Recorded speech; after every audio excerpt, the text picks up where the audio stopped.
పండిన ప్రేమకి కోయిలమ్మ కూసెనేమో గొంతునిచ్చి కొమ్మకి మత్తు గాలి వీచెనేమో మాయదారి చూపుకి మల్లె మబ్బులాడెనేమో బాలనీల వేణికి మెచ్చి మెచ్చి చూడసాగే గుచ్చే కన్నులు గుచ్చి గుచ్చి కౌగిలించే నచ్చే వల్లెలు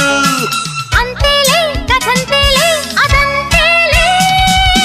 శుభలేఖ అందుకున్న కల